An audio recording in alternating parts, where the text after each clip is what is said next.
ನಾನು ಆಗಲೇ ಹೇಳಿದಂತೆ ಬೆಂಗಳೂರಿನಲ್ಲಿ ತಡರಾತ್ರಿ ಸುರಿದಂತಹ ಮಳೆಗೆ ಹೆಚ್ಚು ಕಡಿಮೆ ಕಂಪ್ಲೀಟ್ ಬೆಂಗಳೂರು ಒದ್ದಾಡ್ಬಿಟ್ಟಿದೆ. ನಿಜವಾಗ್ಲೂ ಕೂಡ ತಗ್ಗು ಪ್ರದೇಶದ ಬಡಾವಣೆನೇ ಮುಳುಗಿ ಹೋಗ್ಬಿಟ್ಟಿದೆ.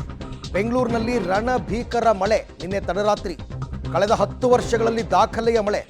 ರಾತ್ರಿ ಸುರಿದ ಧಾರಾಕಾರ ಮಳೆಗೆ ಬೆಂಗಳೂರು ತತ್ತರಿಸಿ ಹೋಗಿದೆ. ಭಾರಿ ಮಳೆಗೆ ಹಲವು ಏರಿಯಾಗಳ ರಸ್ತೆಗಳು ಕಂಪ್ಲೀಟ್ ಜಲಾವೃತವಾಗಿದೆ.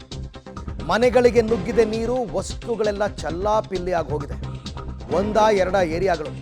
ಹಲವು ಅಂಡರ್ ಪಾಸ್ಗಳಲ್ಲಿ ನೀರು ನಿಂತಿದೆ. ಸವಾರರು ಹೈರಾಣ ಆಗ್ಬಿಟ್ಟಿದ್ದಾರೆ, ಓಡಾಡೋದಕ್ಕಾಗ್ತಾ ಇಲ್ಲ. ಪರಿಸ್ಥಿತಿ ತುಂಬ ವಿಕೋಪಕ್ಕೆ ಹೋಗಿದೆ. ಇಷ್ಟು ದಿನ ನಾವು BBMP ಅವ್ರನ್ನ ಬೈತಾ ಇದ್ವಿ. ಇನ್ನು ಮುಂದೆ BBMP ಅವ್ರನ್ನ ಬೈಯೋ ಹಂಗಿಲ್ಲ, ಯಾಕೆಂದರೆ BBMP ಅಸ್ತಿತ್ವದಲ್ಲಿಲ್ಲ. ಇನ್ನು ಗ್ರೇಟರ್ ಬೆಂಗಳೂರು ಅಥಾರಿಟಿ GBA ಅವ್ರನ್ನ ಬೈಬೇಕು. ಬಟ್ ಅವ್ರು ಇನ್ನೂ 1 ವಾರ ಆಗಿದೆ. ಅದೇ ಅಧಿಕಾರಿಗಳು ಎಲ್ಲ ಹೆಚ್ಚು ಕಡಿಮೆ ಗೊತ್ತಿರೋ ಅಂಥವ್ರೆ. ಬಟ್ ರಾಜಕಾಲುವೆಗಳ ನಿರ್ವಹಣೆ ಸರಿಯಿಲ್ಲ, ಒಳಚರಂಡಿ ವ್ಯವಸ್ಥೆ ಸರಿಯಿಲ್ಲ. ಹೀಗಾಗಿ ಇವತ್ತಿನ ದಿನ ಪರಿಸ್ಥಿತಿ ಹೀಗಿದೆ. ರಾತ್ರಿ ಎಲ್ಲೋ ಕಾರ್ ಕೆಟ್ಟು ನಿಂತಿದೆ, ಅಂಡರ್ ಪಾಸ್ಗಳಲ್ಲಿ ನೀರು ನಿಂತಿದೆ, ಇನ್ನೆಲ್ಲೋ ಮನೆಗಳಿಗೆ ನೀರು ನುಗ್ಗಿದೆ, ಮನೆಯಲ್ಲಿದ್ದ ವಸ್ತುಗಳೆಲ್ಲ ಚಲ್ಲಾಪಿಲ್ಲಿ ಆಗಿದೆ. ರಾತ್ರಿಯೆಲ್ಲ ಮನೆಯಿಂದ ನೀರನ್ನು ಹೊರಗಾಕೋದೇ ಕೆಲಸ. ಪಾಪ ರಾತ್ರಿ ಇಡೀ ನಿದ್ದೆ ಮಾಡಿಲ್ಲ. ನಿಮಗೆ ಮೇಯ್ನ್ ರೋಡ್ ಅಂತಲೇ ಅಲ್ಲ, ಎಲ್ಲ ಕಡೆನೂ ರೆಸಿಡೆನ್ಷಿಯಲ್ ಏರಿಯಾಗಳು ಅಂತ ಯಾವ್ಯಾವುದಿದೆ ಅದರಲ್ಲೂ ತಗ್ಗು ಪ್ರದೇಶ. ಪಾಪ ಆ ಜನರ ಸ್ಥಿತಿಯನ್ನು ಕೇಳೋದೇ ಬೇಡ. ಇದೇನಾ ಗ್ರೇಟರ್ ಬೆಂಗಳೂರು?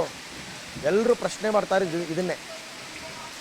ನಿಮ್ಮ ಗ್ರೇಟರ್ ಬೆಂಗಳೂರು ಮನೆಗೆ ಏನಾದರೂ ಆಗೋಗಲಿ, ಮೊದಲು ಪಾಪ ಜನರಿಗೆ, ಆ ತಗ್ಗು ಪ್ರದೇಶದ ಬಡಾವಣೆಯ ಜನರಿಗೆ ಈ ಸಂಕಷ್ಟದಿಂದ ಒಂದು ಶಾಶ್ವತ ಮುಕ್ತಿಯನ್ನು ಕೊಡಿಸಿ ಪಾಪ.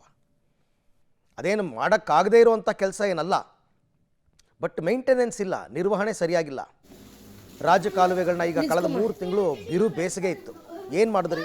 ಮೇಂಟೈನ್ ಮಾಡಿದ್ರ? ಒಳಚರಂಡಿ ವ್ಯವಸ್ಥೆ ಏನು ಮಾಡಿದ್ರಿ? ಮೇಂಟೈನ್ ಮಾಡಿದ್ರ? ಇಲ್ಲ. ಯಾರೂ ಏನು ಕೆಲಸ ಮಾಡಿಲ್ಲ. ಮುಖ್ಯವಾಗಿ ಅಭಿವೃದ್ಧಿ ವಿಚಾರದಲ್ಲಿ ದುಡ್ಡು ಬರ್ತಾ ಇಲ್ಲ. ಯಾರೂ ಏನು ಕೆಲಸ ಮಾಡಿಲ್ಲ, ಎಲ್ಲ ಕೈ ಕೊಟ್ಕೊಂಡು ಕೂತಿದ್ದಾರೆ. ಇವತ್ತು ಪಾಪ ಜನ ಅನುಭವಿಸ್ತಾ ಇದ್ದಾರೆ ನೋಡಿ. ರಾತ್ರಿ ಯಾರೋ ಹಾಸಿಗೆ ಹಾಸ್ಕೊಂಡು ಮಲಗಿದ್ದಾರೆ, ಇನ್ಯಾರೋ ಪಾಪ ಆಹಾರ ಪದಾರ್ಥಗಳನ್ನೆಲ್ಲ ನೆಲದ ಮೇಲೆ ಇಟ್ಟಿದ್ದಾರೆ. Sofa, TV, fridge, washing machine ಅಂತ ಇಟ್ಕೊಂಡಿರ್ತಾರೆ. ಮನೆ ಮುಂದೆ 2 ವೀಲರ್ಗಳು, ಆಟೋ ನಿಲ್ಲಿಸಿರ್ತಾರೆ. ಎಲ್ಲ ಹಿಂಗಾಗ್ಬಿಟ್ರೆ ಏನು ಗತಿ ನೋಡಿ. ಎಷ್ಟು ನೀವು ಅಂದಾಜು ಮಾಡಿ.